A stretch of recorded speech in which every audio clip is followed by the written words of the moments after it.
All right, today we are going to be covering actually two sections, but it's mainly one. We're going to cover one theorem from 4.3, but then our main focus is 4.4. So in 4.3, we have a right angle theorem. And the theorem says if two angles are both supplementary and congruent, okay, so supplementary and congruent, then they are right angles. So we can use this theorem when we have linear pairs that are also congruent. It's a shortcut theorem. So if you have supplementary and congruent, then we can say that the two angles are right angles. So let's take a look at this here. We want to show that AD is an altitude. So remember, that means that we need to show that basically that these are right angles. So if these are right angles, then AD will be an altitude because an altitude is perpendicular to the base. Okay, so we have to show perpendicular. That's what we need to show. So what do we have? Well, we have AB congruent to AC, and we have BD congruent to CD. So let's put this, we're going to actually do a proof here. Let's do our proof. Statements, reasons. So let's put down what we have. We have AB congruent to AC, and we have BD congruent to CD. So looking at our picture, we do need to show that these two triangles are congruent. So next, I'm going to talk about AD being congruent to itself. So let's do that. AD congruent to AD, reflexive. And now we can say these two triangles are congruent. So we're going to say triangle ABD congruent to triangle ACD by SSS. Now, remember what we just learned. If we can show two angles are supplementary and congruent, then we can say they're right angles, and that's what we want. So now that these two triangles are congruent, I'm going to say angle ADB is congruent to angle ADC. So we have these two congruent now, and that is CPCTC. Now, from our diagram, we also can determine that angle ADB is supplementary to angle ADC.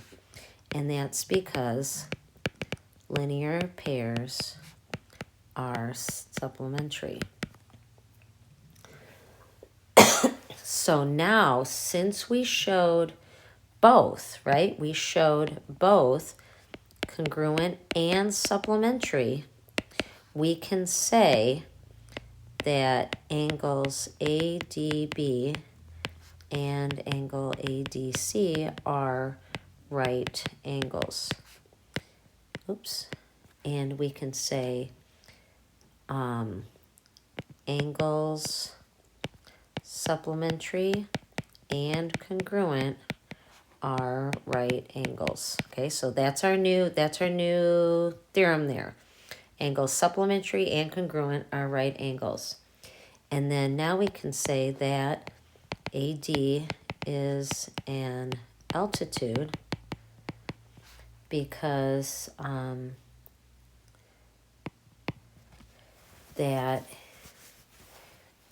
basically the definition of altitude. AD is a segment from a vertex perpendicular to opposite side.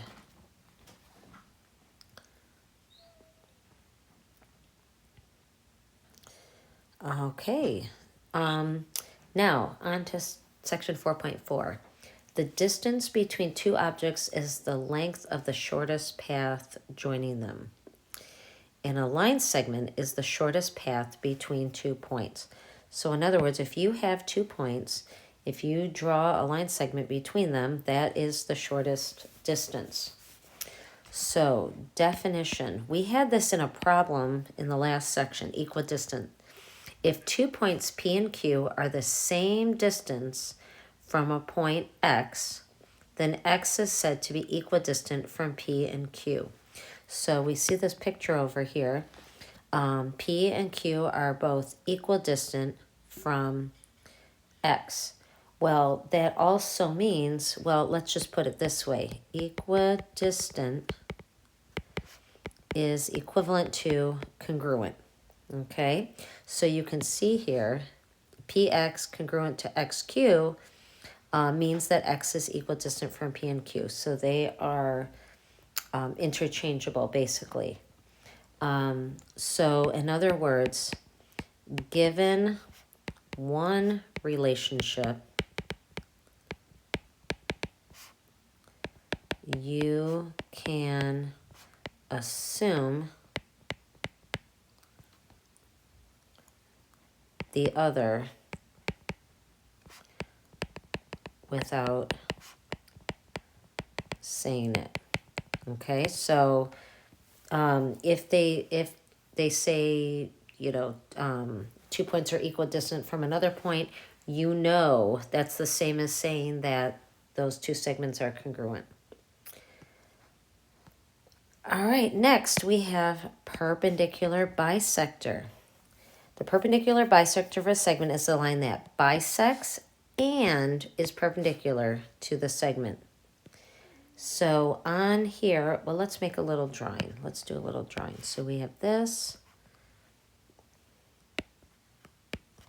and then we have this. Draw that.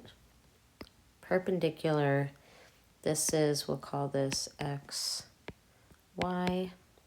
And these are equidistant. We'll call this A. We'll call this point of intersection B.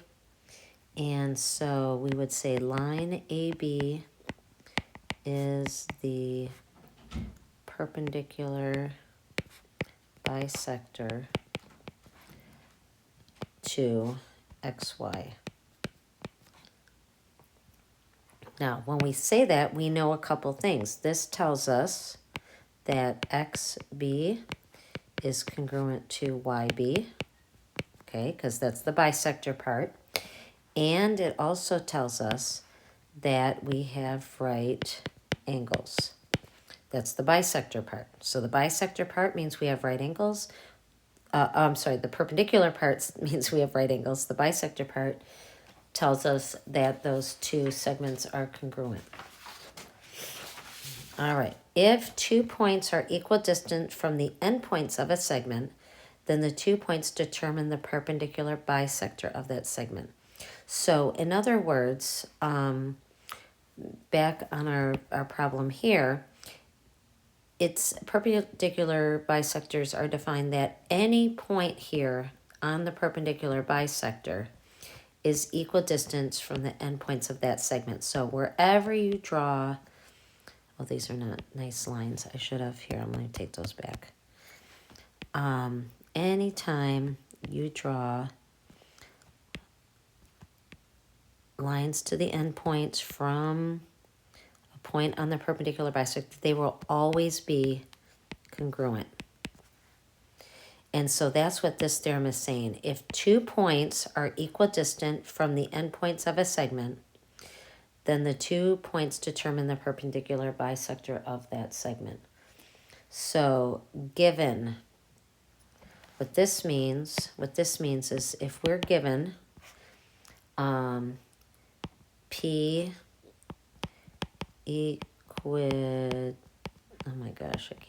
distant to A and B, and we have Q equidistant to A and B, then in other words, PA congruent to PB, and we know QA is congruent to QB.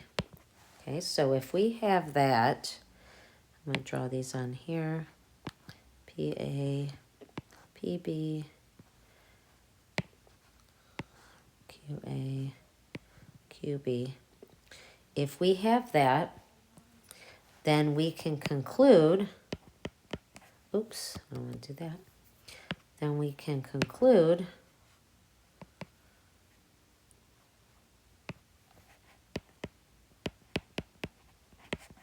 that PQ is the perpendicular bisector to AB. All right, so, but that's the key, 2 points, all right? We need 2 points, equal distance from the endpoints of a segment, then we know it's the perpendicular bisector. Conversely, if a point is on the perpendicular bisector of the segment, then it is equidistant from the endpoints of that segment.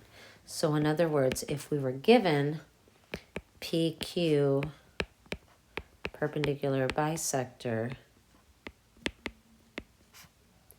to AB, then we can conclude that PA is congruent to PB and AQ is congruent to BQ. Also we know that angle PQA and angle PQB are right angles because it's perpendicular bisectors. So we know this. We have this. And we know this.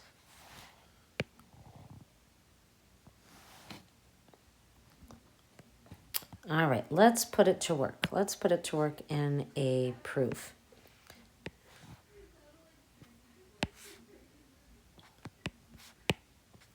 So we know angle 1 congruent to angle 2. We have angle 3 congruent to angle 4. So let's mark that down a little better. 1, 2, 3, and 4. All right. So we want to prove that AE is the perpendicular bisector to BD.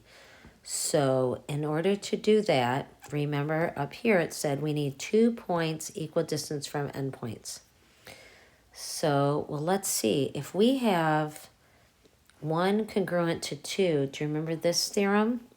We could say that AB is congruent to AD, and that would be, remember, base angles congruent means opposite sides congruent.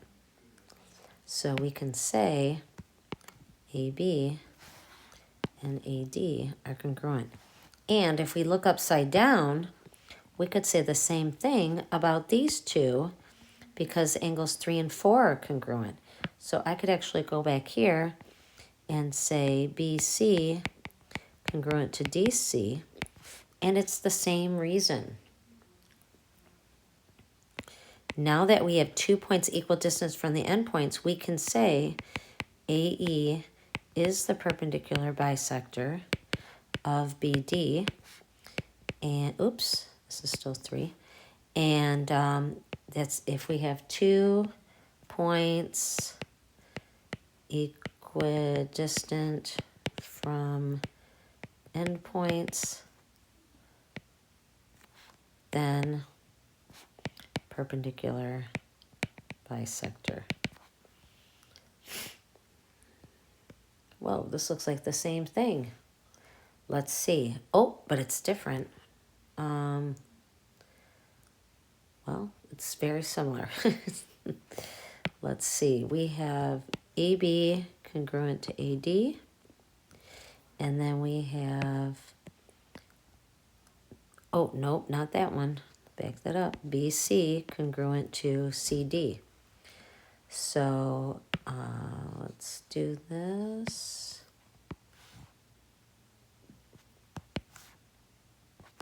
Statements, reasons.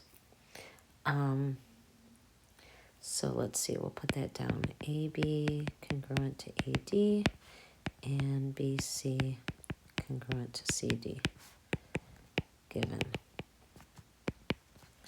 All right, so we do have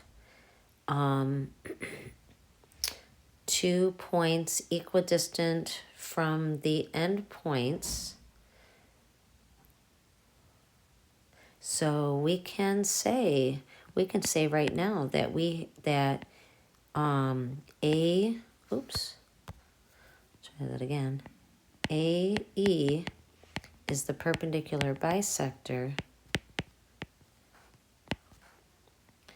of, or 2, I should say 2, to BD, because if 2 points equidistant from endpoints, then perpendicular bisector. Now, if it's the perpendicular bisector, then we can say that BE then has to be congruent to DE, because if E is, so if there's a point on the perpendicular bisector, then it's equidistant from the endpoint. So it's just the reverse of what we used in the previous reason. So if you have 2 points equidistant from the endpoints, then it's a perpendicular bisector. If you have a perpendicular bisector, then it's equidistant from the endpoints. And that's it. So we can say that.